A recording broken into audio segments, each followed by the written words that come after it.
करेंगे तो उनका परिचय भी हम कराएंगे। और आज बात करेंगे सबसे पहले यूसीसी पर।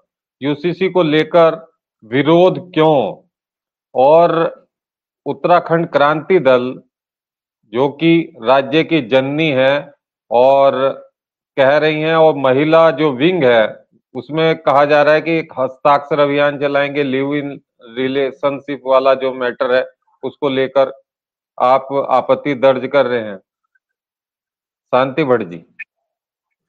देखिए जयवीर भाई, हमारी आपत्ति है जी कि उत्तराखंड राज्य को लेकर जो 42 शहादतें दी गई, उसका मूल अर्थ क्या था कि पर्वतीय क्षेत्र को विकास से जोड़ा जाए, नीतियां ऐसी बने कि पलायन रुके, पर्वतीय क्षेत्र के मध्य में राजधानी हो और गांव का व्यक्ति मौलिक अधिकारों से जुड़े, उसको शिक्षा मिले, स्वास्थ्य की व्यवस्था सही मिले, सड़क अच्छी हो, ठीक है, बिजली पानी उसको सही तरीके से मिले और उसके गांव के इर्द गिर्द ही उसको स्वरोजगार और रोजगार से जोड़ा जाए।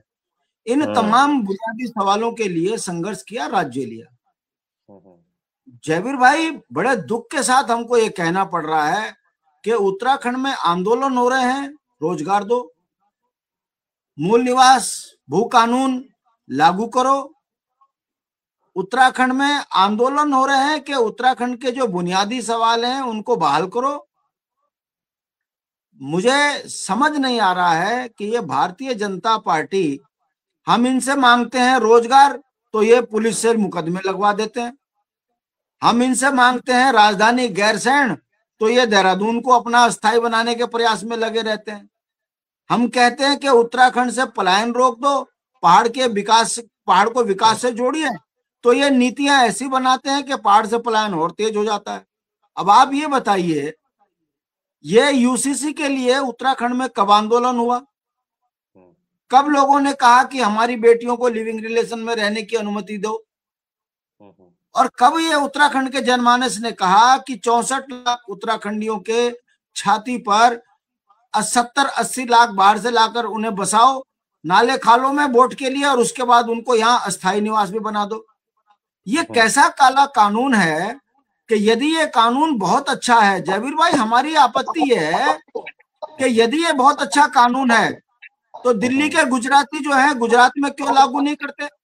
हम उत्तर प्रदेश से अलग हुए, उत्तर प्रदेश में ये यूसीसी लागू क्यों नहीं है? और उत्तराखंड में ये ट्रायल की भावना क्यों भाई? और हम ये कहते हैं कि सनातन धर्म की जो परंपरा है, उस परंपरा में किसी भी जो परिवार को अपनी बेटी को बिना किसी शादी ब्याह के किसी के साथ लिविंग में रहने की अनुमति तो देने का मतलब ही नहीं होता। तो भारतीय जनता पार्टी जबरन ये कानून क्यों थोप रही है? दूसरा, जिन मुस्लिम समुदाय को ये हलाला की बात कर जनता की आंख में गुमराह कर रहे हैं, मैं जयवीर भाई पूछना चाहता हूं, जो उत्तराखंड का मूल मुस्लिम है उसके अधिकारों पर भी अतिक्रमण हो रहा है। बताइए, यदि कोई हरियाणा का मुस्लिम आदमी उत्तराखंड में आए और किसी बेटी के साथ लिविंग रिलेशन में रहने की बात करे और रहने लगे दोनों बेटा बेटी, तो वो तो हो गई मालिक यहाँ की, वो मुस्लिम का बच्चा भी मालिक, वो भी यहाँ का अस्थाई। ऐसे ही उत्तराखंड के अंदर जनसंख्या विस्फोट कराकर सीमांत क्षेत्र में भारतीय जनता पार्टी क्या साबित करना चाहती है? हमारा ये कहने का मतलब है कि भारतीय जनता पार्टी केवल वोट के लिए जनता को गुमराह कर रही है। इसलिए उत्तराखंड क्रांति दल के इन दो कानूनों में कट्टर विरोध है। हम सड़कों पे आंदोलन के लिए मजबूर हो रहे हैं। हमारा ये कहना है कि देवभूमि के अंदर भारतीय जनता पार्टी शराब परोसना बंद करे, देवभूमि के अंदर देव संस्कृति को बढ़ाने की बजाय यूसीसी लाकर इसको गोवा ना बनाए, इसको बैंकॉक ना बनाए, और भारतीय जनता पार्टी ये बताए इससे राज्य में क्या लाभ होगा और सनातन धर्म को इससे क्या फायदा होगा। फायदा नहीं बता पा रही है, मगर जबरन अपने अपराधियों को इस कानून के तहत बचाने का प्रयास कर रहे हैं। भारतीय जनता पार्टी के सारे मंडल अध्यक्ष तो जेल में है बलात्कार में। जयवीर भाई, इस बात को भी समझना पड़ेगा, चाहे वो दुग्ध संघ का बोरा हो, चाहे वो ज्वालापुर का बादराबाद का इनका नेता हो मंडल का, ये सारे बलात्कारी जेल में हैं। और हमको शंका है कि लिविंग रिलेशन का कानूनी सहारा लेकर कहीं ये उत्तराखंड की शांतवादियों में भोले शरीफ लोगों को बरगलाने की साजिश तो नहीं है।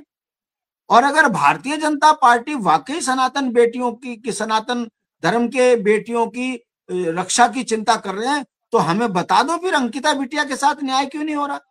उसमें तो आपकी विधायक भी इन्वॉल्व है, उसमें तो आपकी सरकार के मंत्री इन्वॉल्व है, क्यों उसको न्याय नहीं मिल रहा?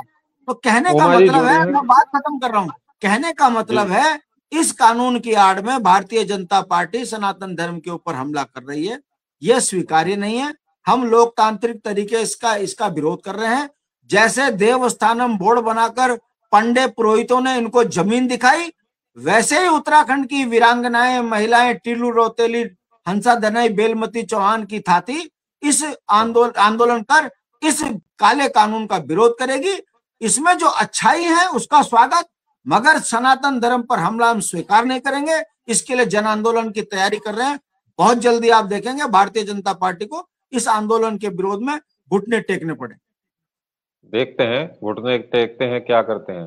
हमारे साथ उमा जी हमारे जुड़ गए ही हैं। उमा जी, शांति भट्ट जी की बात आपने काफी सुन ली है, और यूसीसी में एक दो जो आए हैं कि जैसे वो यहाँ पर उसको स्थायी निवास मिल जाएगा 1 साल में, उसका विरोध है, प्लस लिव इन वाला जो है उसका विरोध है। अब हस्ताक्षर अभियान चलाने की बात कर रहे हैं यूकेडी के नेता कि हस्ताक्षर अभियान चलाया जाएगा इसके खिलाफ। आपको